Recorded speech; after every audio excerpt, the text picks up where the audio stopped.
Here we are. Here's the setup for heavyweight bike packing to Shady Grove. We've got our dry bag. We've got our Canadian Tire bike pannier bags. We've got the JBL. We've got the mountain bike, $50. No front brakes. They fell off. Tried to fix it, couldn't fix it.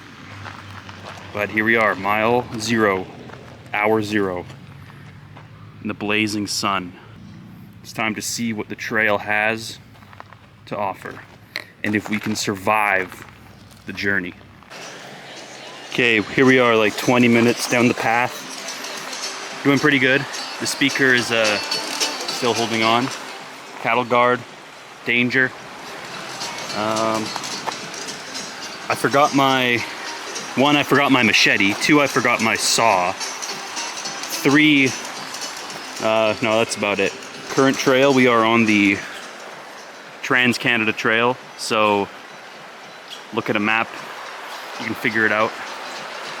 But it's pretty nice all the way down. I had some side-by-sides pass me, create a huge dust storm. So let's hope that doesn't happen again. And we should be on our way. Now, where is Shady Grove? Shady Grove, it's more of a feeling than a place, so we'll find it when we find it.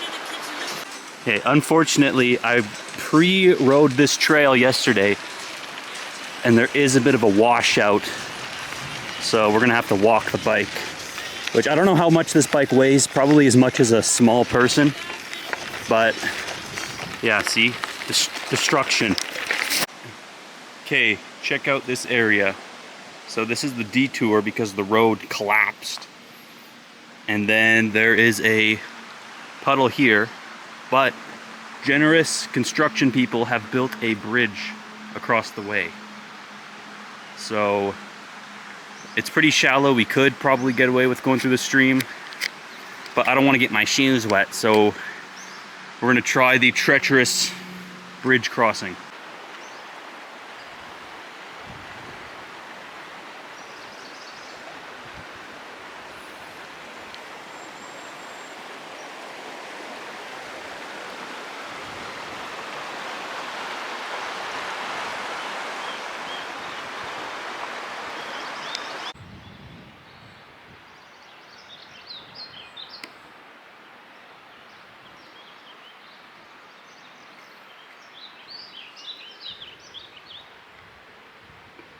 Okay, we arrived at the infamous Crump station. There is a little, free campsite over there, but it's not our Shady Grove, unfortunately. Also, I could have drove to where we're going, but where's the fun in that? Because I have the bike rig, so I get to pretend that I'm a homeless, vagabond, adventure, pioneer person. And look how scary that guy looks. Hold on. Can you see that? Ugh.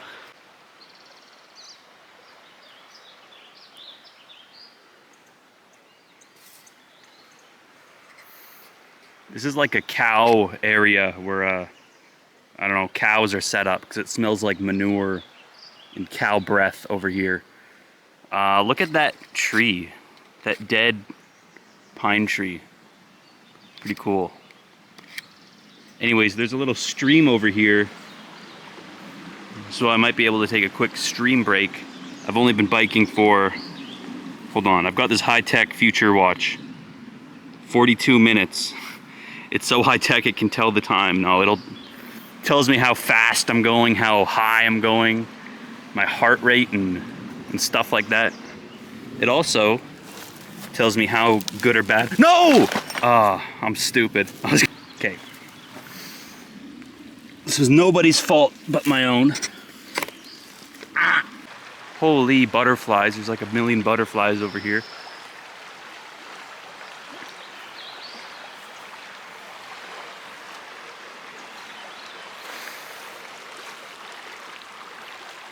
Nice puddle.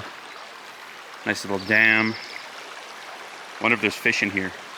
Well, I know there's fish in here, but I don't know if there's fish at this exact spot.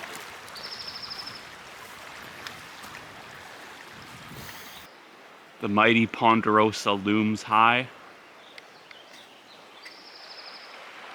over the bending, twirling river as it races down merrily to the sea.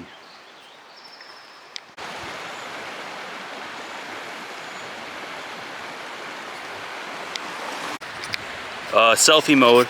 I found a spot we could call Sunny Grove. It's pretty cool, right next to the river, but it's not Shady Grove, so we got to keep going. And also, let's have a look at the litter. These ungrateful side-by-side users come in, leave their Michelob Ultras, their fire pits, for me to stumble across. It's no good. Also, let's check for fish, signs of life. And no, I did not bring my fishing rod, unfortunately. I am quite vulnerable out here. I do not have a machete. I do not have a saw. I do not have any weapons to protect me from animals and birds and snakes. But I will survive. I'm gonna have a little trail bite to eat, but the food situation on this trip is not great. I've got a bag of some sort of crackers, corn syrup, high fructose, amalgamation, soybean paste, box of something, crackers, and I've got, actually this is good, I've got like 6 protein bars. Shout out Mom for the donation. I've also got a thing of Jolly Ranchers, that's the highlight. And I've got a bag of Knorr Sidekicks pasta. That's gonna be the cook of the day.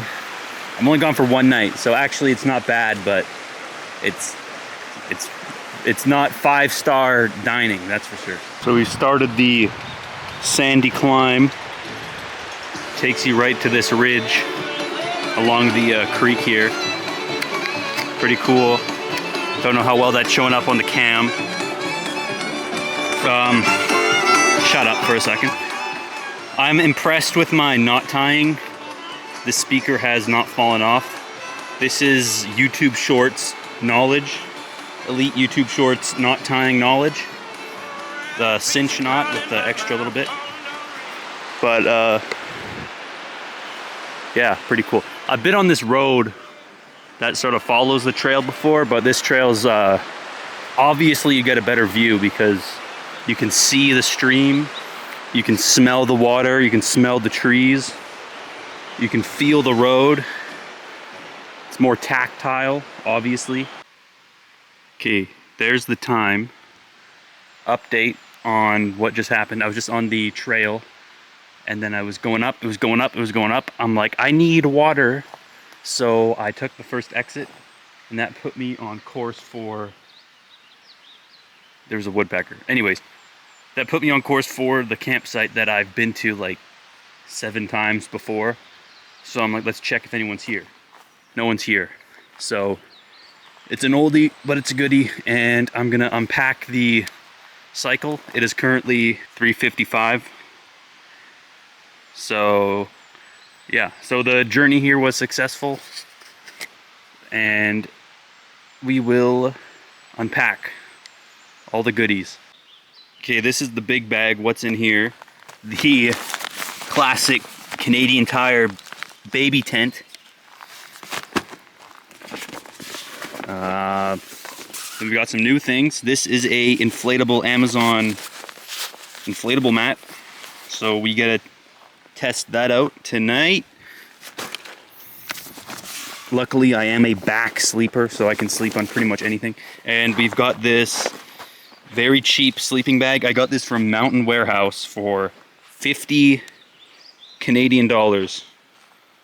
So we'll try that. And if it doesn't work, then I'll freeze to death tonight, but shouldn't be that cold. That's all in there. In here,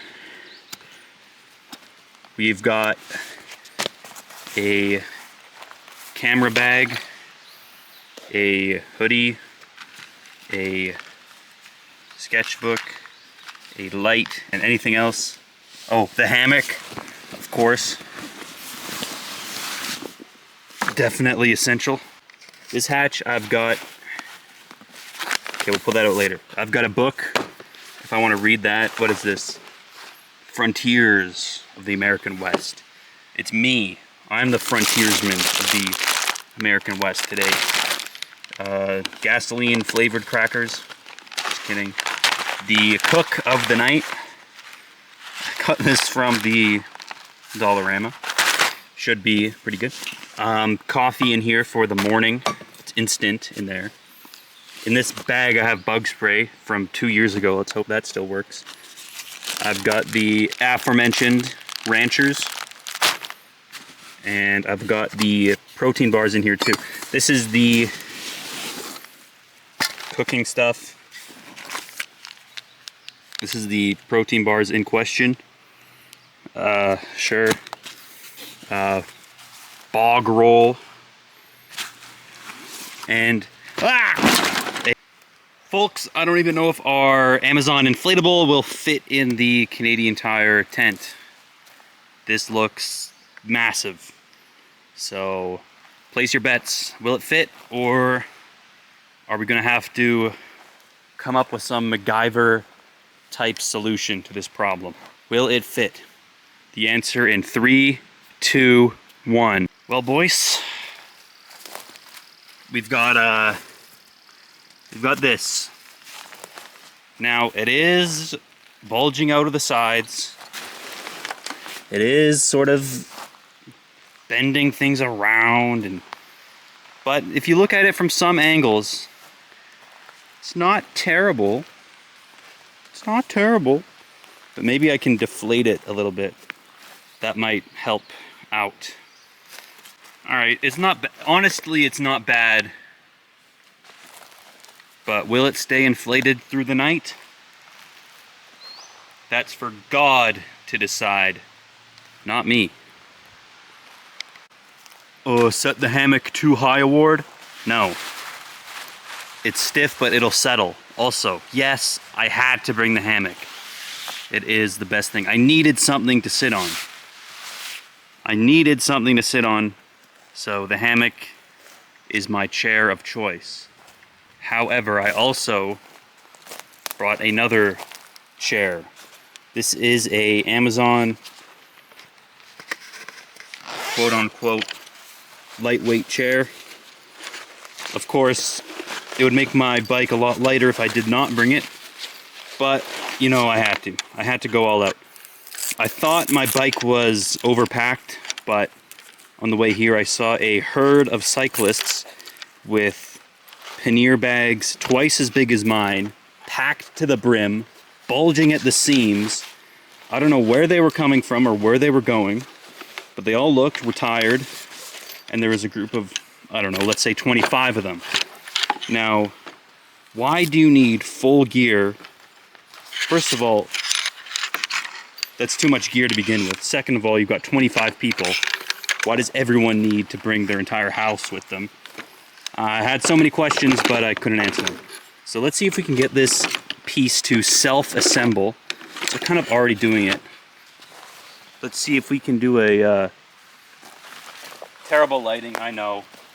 Terrible frame. I don't know. I know. Bear with me here. Now it's an easy assembly once you understand the ropes. There's just going to be one, okay, there we go. There's going to be one stubborn thing. It's the tension. Really, it's the potential energy or the tension that gives this chair its spring, thus comfort. So, here is our finished product. As you can see, it's good. No, it's good. It might even be more comfortable than your standard Walmart chair. Maybe about the same, or maybe a little less. I don't know.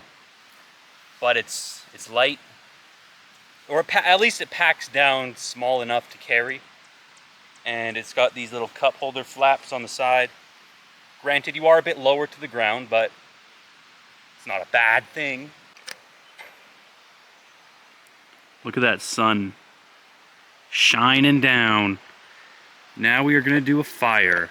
And in these conditions, you have to be a fool to not be able to light this stuff on fire. You let it light for some time. Ugh. Ugh. Oh. Are we going? I think we're going. Now, we just take some branch and we feed it a little bit. Absolute clean burn. Now I'm gonna have to get some water from the creek so I can make my Knorr Sidekicks delicious pasta meal thing. And we'll have a protein bar in the meantime. So I don't have a lid for this thing. Oh, I do, I just didn't bring it. So, oh, and there is a literal caterpillar for the food we're about to make. Ew. There we go. I'm not gonna eat them, but we might have to. We've got these little guys crawling around all over the place, it looks like. This one is on my bag. Wow, looks so good. Looks delightful. Well, in reality, this stuff is annoying to make on a stove, and it's quite annoying to make on an open flame. I don't even know what flavor it is. I threw out the package, but you know, it's looking good. It's looking good. It's looking good now.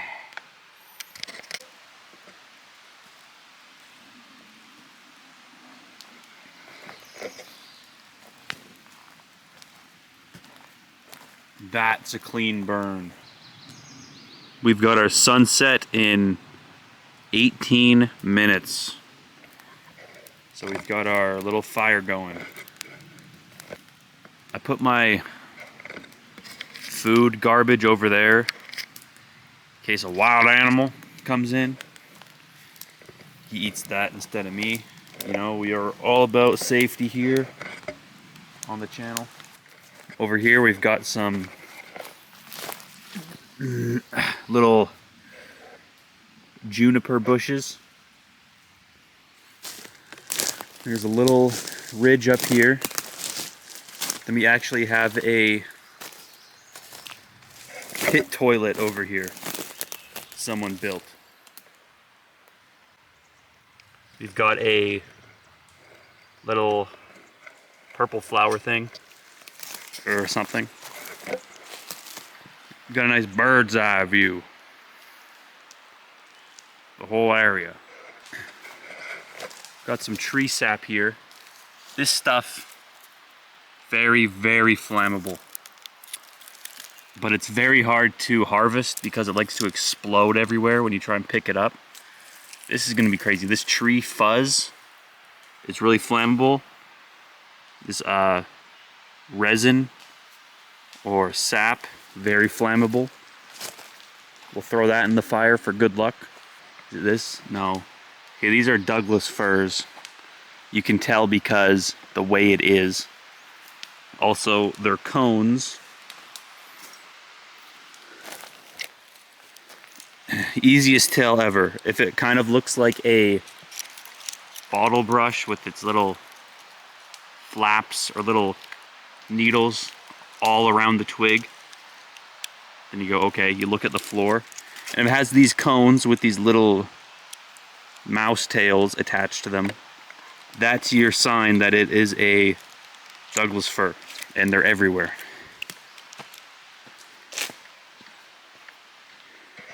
Alright, we've got this little pathetic new growth twig here, little teenager, and his needles are growing in kind of a weird way. They're all at the end, so we know it's a pine. But what type of pine? Look at the origin point. There's 2 needles out of that little stalk. So in this area, we know that it is a lodgepole pine, famous for growing after wildfires. Also, it's got these little cones on them. Pine cones are always quite woody and splayed. Whoa, there's a little worm. Oh, a little worm. Joining the show. Having fun in his lodgepole pine home. New growth. These little green tips on the Douglas fir, you can eat them and they don't taste like good, but they taste better than you think they would. They're like rubbery in texture, and when you eat them, they kind of taste like orange peels. Citrusy. Actually, that one wasn't bad. Not bad. But if you eat a bunch of them, your stomach can feel weird. Rove, today we biked past a lot of ponderosa pines, which I don't know if there's any over here. There's a big one over there that might be. It's definitely got the orange bark. Yeah, I'm gonna say, yeah. So that's your ponderosa pine. Incredibly easy to spot because they have these bright orange trunks, bright orange flaky bark, and then they've got the characteristic big bunches of pine needles, usually 3 or 4, and they're quite long, quite big, easy to spot. At least in BC, there's no real lookalikes here.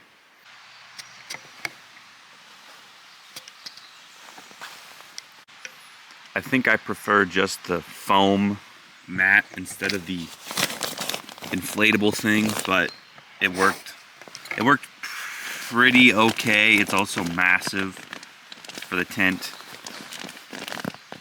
I kind of deflated it a bit more. This sleeping bag was actually very good. It was very warm, very nice. It did not get that cold last night, but nevertheless, I was pretty warm in this $50 little sleeping bag.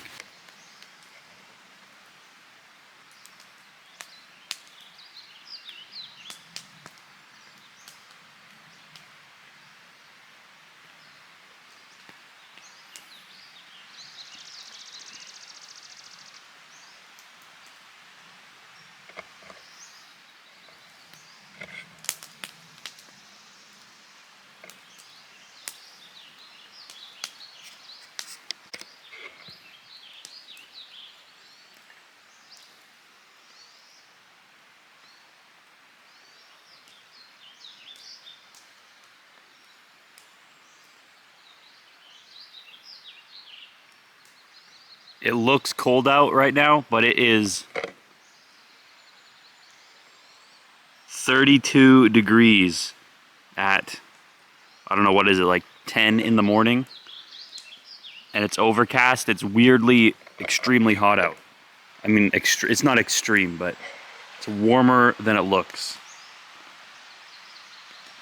I think next time I'm gonna just go with the closed cell foam folding pad, because I can see the appeal of the air mattress, but I prefer to sleep on the ground.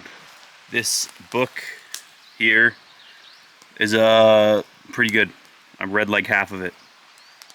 It's like a very easy reading level, but it's got some pretty cool information. All these little bug people around, and ants. And I think my headlamp, I have a suspicion that it does not charge, but I will confirm that when I get back to civilization. I've got this power bank thing here, and it seems to work. We're charging. But the headlamp is, I don't know, it might just be crap and not work, not charge. But I don't know. Hello, allow me to introduce myself. My name is Bugwiser, the Bug Miser, and I just landed here today to say I like this blue pencil case. Actually, I think I don't. I think I'd rather go fly away and be free. Alright, all packed up, ready to head back. You might think this is going to be hard to bike all the way back after biking all the way here. However, but the way back is all downhill. The way here was all uphill. The way back is all downhill. I won't even have to pedal. It'll be like an e-bike, except instead of E, it's a G, and G stands for gravity. So let's get on the trail and head back.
Alright, made it back in one piece. The car is still here.